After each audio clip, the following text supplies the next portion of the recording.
នៅព្រឹកថ្ងៃទី17ខែមេសាឆ្នាំ2025នេះខ្ញុំបាទកំពុងតែផ្សាយផ្ទាល់ពីអាកាសយានដ្ឋានអន្តរជាតិភ្នំពេញនៅព្រឹកនេះព្រះរាជាណាចក្រកម្ពុជាបានរៀបចំនៅពិធីទទួលបដិសណ្ឋារកិច្ចស្វាគមន៍នៃការអញ្ជើញមកដល់របស់ឯកឧត្តមប្រធានាធិបតីចិនស៊ីជីនពីងនៅក្នុងឱកាសដែលឯកឧត្តមអញ្ជើញបំពេញទស្សនកិច្ចផ្លូវរដ្ឋរយៈពេល2ថ្ងៃគឺចាប់ពីថ្ងៃទី17ដល់ថ្ងៃទី18ខែមេសាឆ្នាំ2025តបតាមការអញ្ជើញពីប្រកាសណាព្រះបាទសម្ដេចព្រះបរមនាថនរោត្តមសីហមុនីព្រះមហាក្សត្រនៃព្រះរាជាណាចក្រកម្ពុជាហើយនៅម៉ោងបន្តិចទៀតនេះគឺថាប្រកាសណាជាអម្ចាស់ជាវិលធបងនិងសម្ដេចអគ្គមហាសេនាបតីតេជោហ៊ុនសែនប្រធានព្រឹទ្ធសភានិងថ្នាក់ដឹកនាំសំខាន់ជាច្រើនទៀតនិងយាងក៏ដូចជាអញ្ជើញមកទទួលដំណើរដោយផ្ទាល់ដល់ឯកឧត្តមប្រធានាធិបតីស៊ីជីនពីងនៅអាកាសយានដ្ឋានអន្តរជាតិភ្នំពេញនេះផ្ទាល់តែម្ដង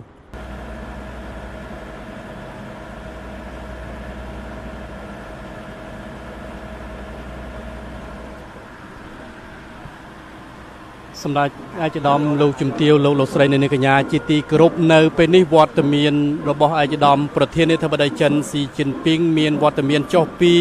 យន្តហោះពិសេស Air China ហើយបាទហើយនៅពេលនេះឃើញថាមន្ត្រីថ្នាក់ដឹកនាំសំខាន់ជាពិសេសប្រកាសណាព្រះបាទសម្ដេចព្រះបរមនាថនរោត្តមសីហមុនីព្រះមហាក្សត្រនៃព្រះរាជាណាចក្រកម្ពុជាសម្ដេចអគ្គមហាសេនាបតីតេជោហ៊ុនសែនប្រធានព្រឹទ្ធសភានៃព្រះរាជាណាចក្រកម្ពុជាកំពុងមានព្រះរាជវត្តមាននិងវត្តមានទទួលបដិសណ្ឋារកិច្ចស្វាគមន៍យ៉ាងកក់ក្ដៅជាទីបំផុតចំពោះឯកឧត្តមប្រធានាធិបតីចិនស៊ីជីនពីងនៅលើទឹកដីព្រះរាជាណាចក្រកម្ពុជានាពេលនេះ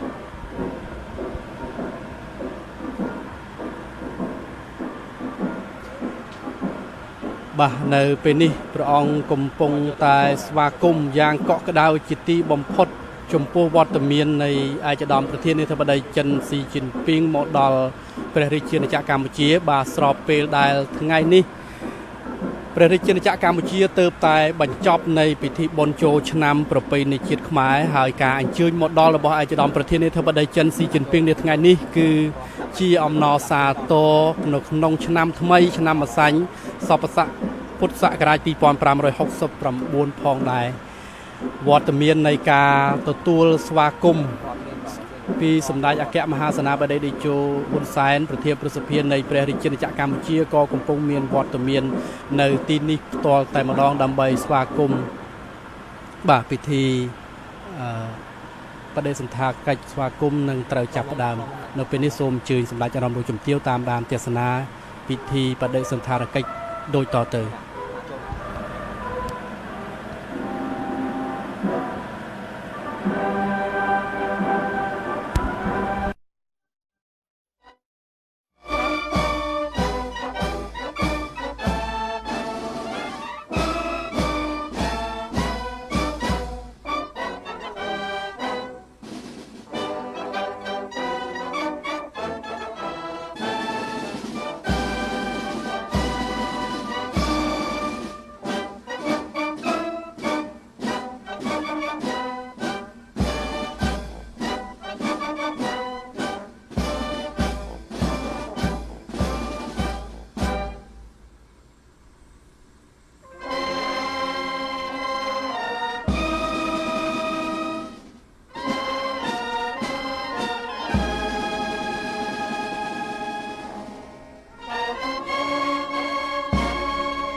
ខ្ញុំបាទ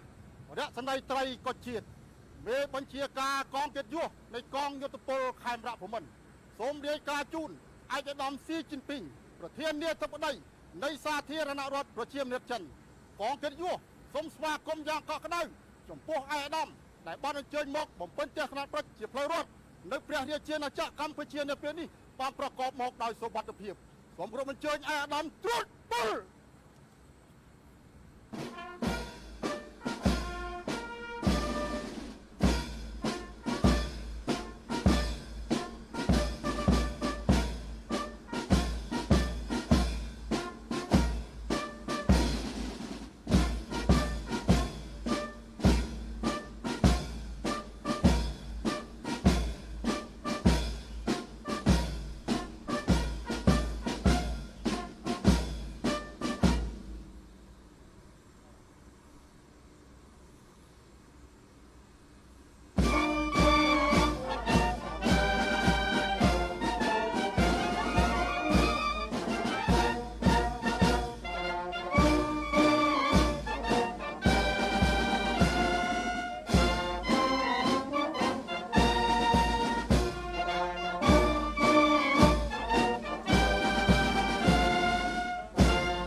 កម្ពុជារបស់យើងគឺបានធ្វើនៅព្រះរាជពិធីបាទទទួលស្វាគមន៍នៅការអញ្ជើញដល់របស់អាដាមស៊ីជីនពីងដែលជាប្រធានាធិបតីនៃសាធារណរដ្ឋប្រជាមានិតចិននៅក្នុងបដិសណ្ឋារកិច្ចស្វាគមន៍យ៉ាងកក់ក្ដៅជាទីបំផុតជូនចំពោះឯកឧត្តមប្រធានាធិបតីចិនគឺបានបញ្ចប់ក៏ប៉ុន្តែឃើញថាពេលនេះឯកឧត្តមប្រធានាធិបតីចិនស៊ីជីនពីងកំពុងតែអញ្ជើញធ្វើដំណើរតាមរថយន្តពីកន្លែងអាកាសយានដ្ឋានអន្តរជាតិភ្នំពេញនេះឆ្ពោះទៅកាន់កន្លែងស្នាក់នៅឯសន្តាគារ Sofitel ខ្ញុំបាទសូមជម្រាបថានៅតាមអមសងខាងផ្លូវឃើញថាបងប្អូនប្រជាពលរដ្ឋក៏ដូចជាសិស្សនិស្សិតកំពុងតែឈរអមនៅសងខាងផ្លូវផ្ទាល់តែម្ដងដើម្បីជាការស្វាគមន៍ទទួលនៃការអញ្ជើញមកដល់របស់ឯកឧត្តមប្រធានាធិបតីចិនស៊ីជីនពីងដែលឯកឧត្តមមានវត្តមាននៅលើទឹកដីព្រះរាជាណាចក្រកម្ពុជានាថ្ងៃនេះគឺរយៈពេល2ថ្ងៃគឺចាប់ពីថ្ងៃទី17ដល់ថ្ងៃទី18ខែមេសាឆ្នាំ2024តាមរយៈទស្សនវិជ្ជានេះគឺបានបង្ហាញឲ្យឃើញពីការទំនាក់ទំនងយ៉ាងរឹងមាំជាមិត្តភាពដៃថែបរវាងប្រទេសទាំងពីរកម្ពុជាចិនដែលជាមិត្តដ៏រឹងមាំមិត្តដ៏យូរអង្វែងហើយខ្ញុំបាទសូមជម្រាបថាតាមរយៈទំនាក់ទំនងនេះគឺប្រទេសទាំងពីរបានផ្សារភ្ជាប់នៅកិច្ចសហប្រតិបត្តិការជាបន្តបន្ទាប់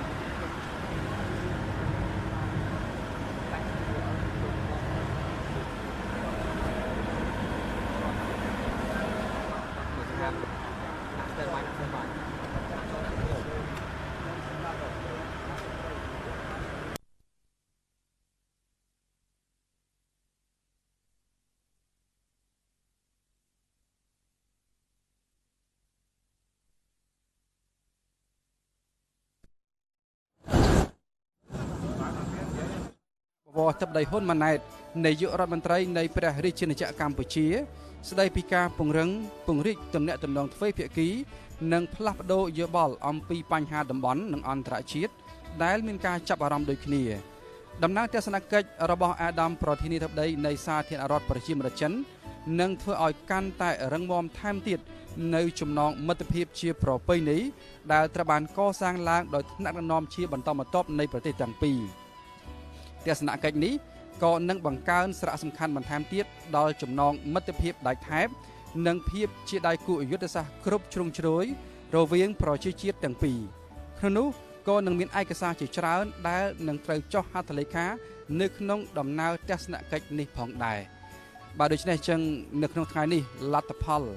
ដែលយើងនឹងទទួលបានយើងនឹងរងចាំនាពេលបន្តិចទៀតនេះជាពិសេសគឺនៅរសៀលនេះក្រោយជំនួបពិភាក្សាការងារនិងការចូលគាល់បាទព្រះករុណាជាអង្គម្ចាស់ជារដ្ឋត្បូងព្រះមហាក្សត្រនៃព្រះរាជាណាចក្រកម្ពុជានៅគណៈនេះក្បួនរថយន្តពិសេសក៏ដូចជាក្បួនរថយន្តព្រះទីនាំងពិសេសរបស់ព្រះករុណាជាអង្គម្ចាស់ជារដ្ឋត្បូង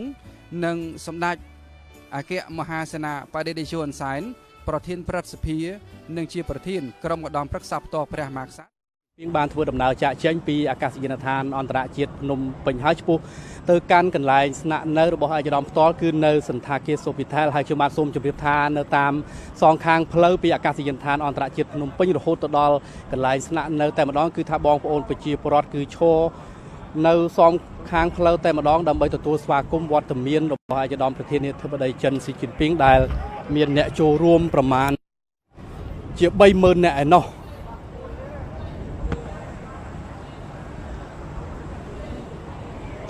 ហើយខ្ញុំបាទសូមជម្រាបថាដំណើរបំពេញទស្សនកិច្ចផ្លូវរដ្ឋរបស់ឯកឧត្តមប្រធានាធិបតីចិនស៊ីជីនពីងនេះគឺមានរយៈពេល2ថ្ងៃគឺចាប់ពីថ្ងៃទី17ដល់ថ្ងៃទី18ខែមេសាឆ្នាំ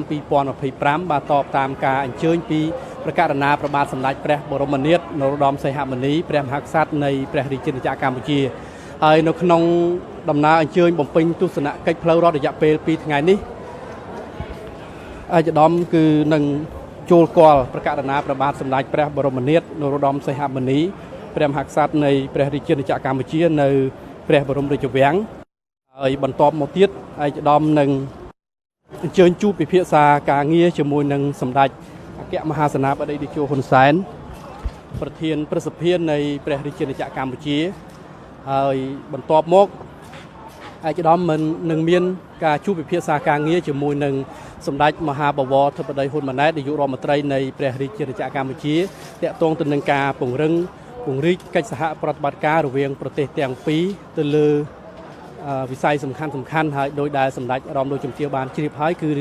នៅក្នុងឆ្នាំ2025នេះគឺឈានចូលដល់67ឆ្នាំហើយនៃទំនាក់ទំនងការទូតរវាងប្រទេសទាំងពីរហើយតាមរយៈពេលជាង60ឆ្នាំមកនេះគឺថាប្រទេសទាំងពីរបានភ្ជាប់នៅទំនាក់ទំនងក៏ដូចជាពង្រីកកិច្ចសហប្រតិបត្តិការទៅលើវិស័យសំខាន់ជាច្រើនផងដែរហើយជាពិសេសគឺចិននៅតែគ្រប់គ្រងជួយដល់កម្ពុជាយើងជានិច្ចទៅលើវិស័យសំខាន់ដូចជាការកសាងហេដ្ឋារចនាសម្ព័ន្ធមានផ្លូវមានស្ពានសាលារៀនមន្ទីរពេទ្យនិងវិស័យផ្សេងជាច្រើនទៀតផងដែរអរគុណសម្ដេចអារម្មណ៍លោកជំទាវដែលបានតាមដានទេសនានៃការផ្សាយផ្ទាល់ពិសេសនៃពិធី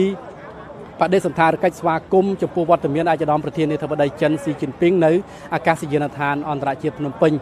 នៅបន្តទៀតនឹងមានការផ្សាយបន្តពីទូរទស្សន៍ជាតិតាក់ទងទៅនឹងក្បួនពីអាកាសយានដ្ឋានអន្តរជាតិភ្នំពេញឆ្ពោះទៅកាន់កន្លែងស្នាក់នៅរបស់ឯកឧត្តមប្រធានាធិបតីចិនស៊ីជីនពីងតតែម្ដងនៅពេលនេះខ្ញុំបាទសូមផ្ដាច់ការផ្សាយផ្ទាល់តែប៉ុណ្ណេះសិនរាល់កំហុសខុសឆ្គងដែលកើតមានតាមរយៈការអត្ថាធិប្បាយនេះខ្ញុំបាទក៏សូមខន្តីអភ័យទោសពីសំណាក់សម្ដេចអារម្មណ៍លោកជំទាវផងដែរនៅពេលនេះខ្ញុំបាទសំសៃហាននិងក្រុមការងារផ្សាយផ្ទាល់សូមអរគុណសូមគោរពលា